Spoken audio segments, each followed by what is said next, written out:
thank you for joining us on today's flight.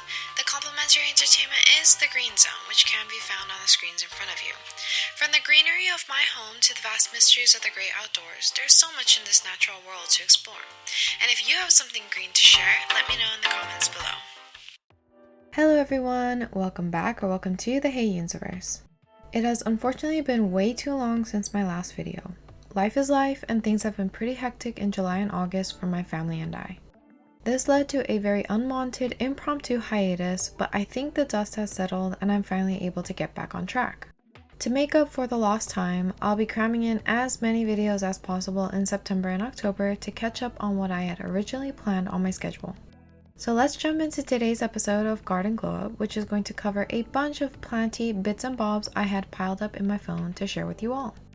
Some of these clips were taken as far back as March so that I could show some progression as the growing season went on. A lot of the repotting project plants have grown significantly since the time I filmed their repots, but what they look like now will be covered in a near future episode, so stay tuned. I'll be updating you on those plants in my final tour of our outdoor planty spaces, which will signal the end of the 2024 season. The Ficus pumila variegated, these begonias, and the calla lilies we planted this spring are all decorating the front yard.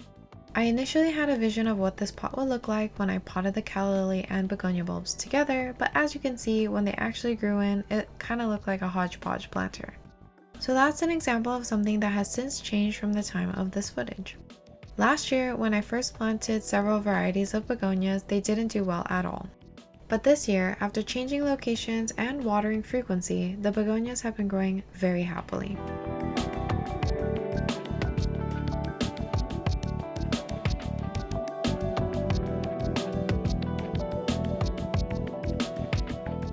This bird of paradise has bloomed for the first time since moving to our house over 10 years ago. And to my delight, it's a white variety. I don't particularly like the traditional orange variety, but I found this one to be very pretty.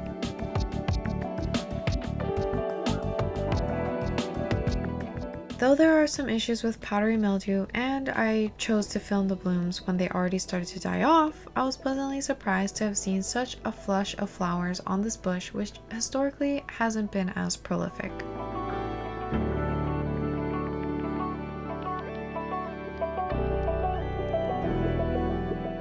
I apologize for the strange shakiness of these next few clips. I'm not exactly sure what happened, but I hope you can still see the beauty of this pink jasmine. This plant is tucked in a corner of our yard and covers part of the fence, and for most of the year there's really nothing to see. But come springtime, for just a little while, it puts on an amazing show. The flower buds are a brilliant shade of pink, and when they open, it becomes a fragrant sea of white. I personally find that the scent is mild compared to the star jasmine, which we also have, but it's still lovely in its own right.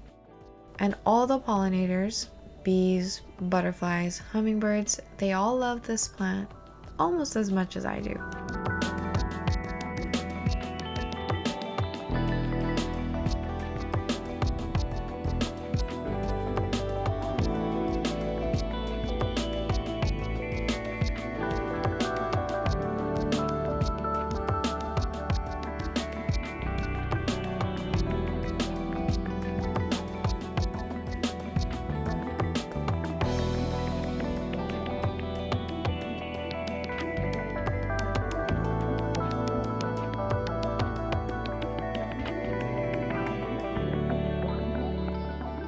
These ficus babies are all doing amazingly right now, and I'm in the process of figuring out where I can plant them up individually.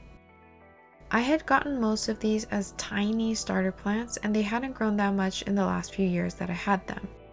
It could be due to the fact that I had been using leca outdoors, which probably dried out way too quickly. So when I did this repot, I decided to just group them together and plant them in soil. After doing this, they have loved life and have exploded in growth. That means that they can't have roommates for much longer and will need their own space.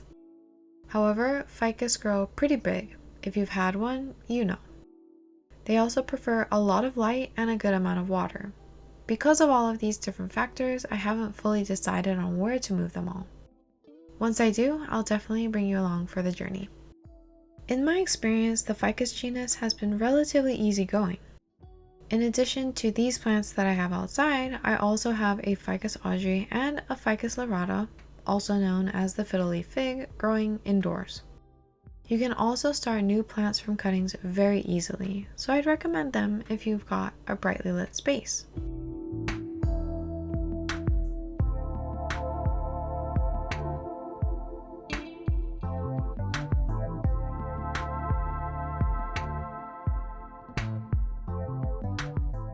These loquat trees managed to power through living in this tiny pot for a while, but I finally got around to upgrading them.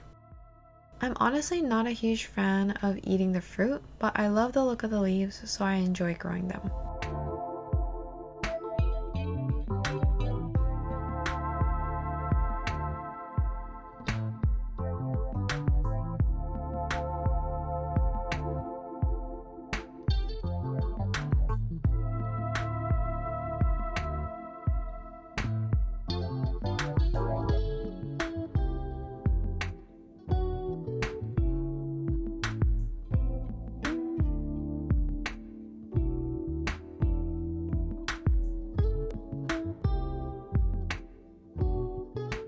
I really love the look of fennel, especially the bronze fennel, but man, do aphids love to stifle its growth. I have repotted them once more after this repot, and I continue to struggle with aphids. The green fennel is happy and healthy, but the poor bronze fennel is constantly fighting for its life. It goes through phases of being healthy and then being attacked, and I worry that one day it's just gonna crash on me. Thankfully, there are many ladybugs and lacewings hard at work, so let's hope the aphid problem will eventually fizzle out. Captain Jack's dead bug brew is also really effective, but because I often see the beneficial insects, I've been avoiding using it. I have shown me trimming this Plectranthus amboinicus time and time again, and this time I went with an intense haircut so that I can move it out of this pot. As a member of the mint family, it is robust and vigorous, so I knew it could go back in no time with just a few cuttings. In fact, I ended up with this huge pot from just a single 2-inch plant. It smells fresh, has a beautiful green color, and is fuzzy and plushy. Makes it easy to love.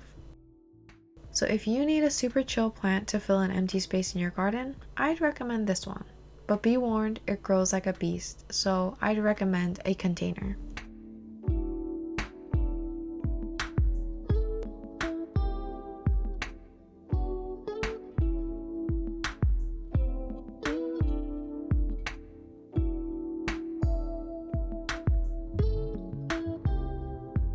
This little rue had a rough start, but is now growing happily.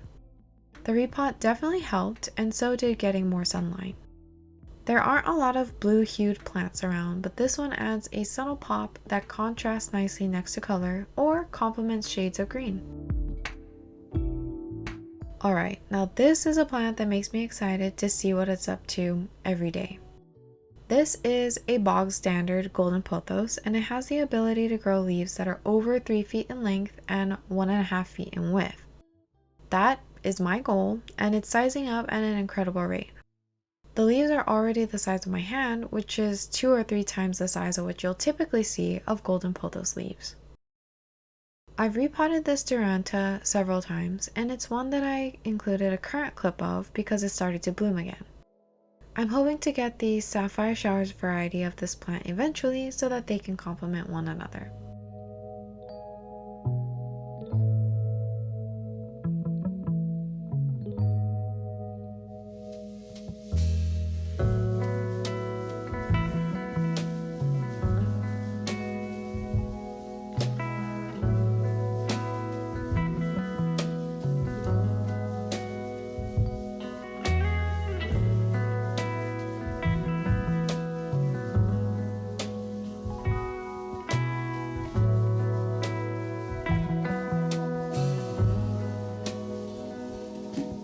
Does anybody else like amaryllis?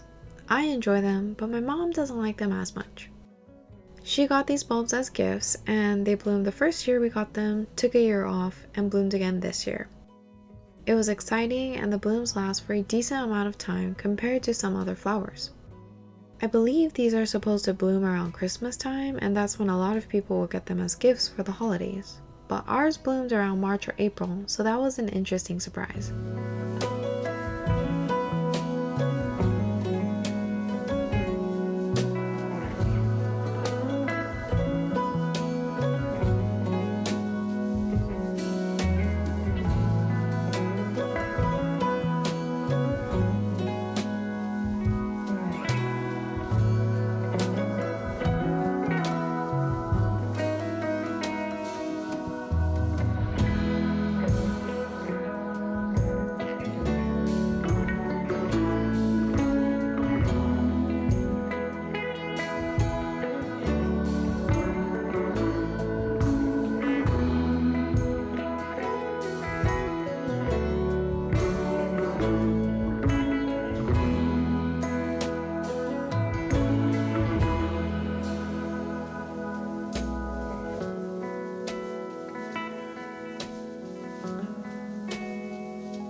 This gladiolus also surprised us this year.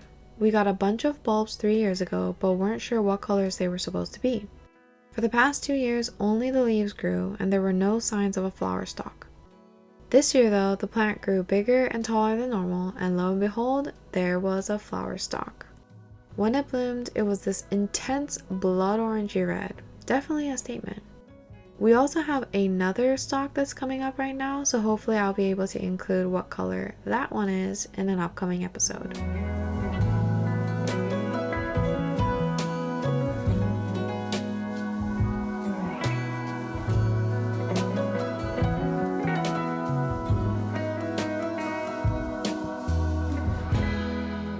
Another first is this dahlia. I had ordered 2 different varieties, but I had difficulty with the tubers and ultimately lost them. Before that though, I accidentally cut off a tiny growth and decided to stick it back into the soil to see what would happen. It actually continued to grow, developed a nice tuber over the last 2 years, and voila! Turns out this miracle baby was a lilac thyme dahlia. I'm hoping to add a few more varieties sometime in the future. And to wrap up this episode, I have a bit of sad news. 2 of the 3 Manuka tea trees I have are no longer. The summer heat hit pretty suddenly for us, and after drying out one day, the Ruby Glow and the Helene striping didn't make it. These have been my pride and joy for the past 3 years, so it was pretty devastating for me to lose them. I will be adding those plants back to our garden eventually, but here's a moment to honor the babies I lost. Once again, I am so sorry for being gone without notice for such a long time, but I hope you'll look forward to upcoming videos and let me know how things have been going for you lately. Thank you so much for watching, and I'll definitely catch you in the next one.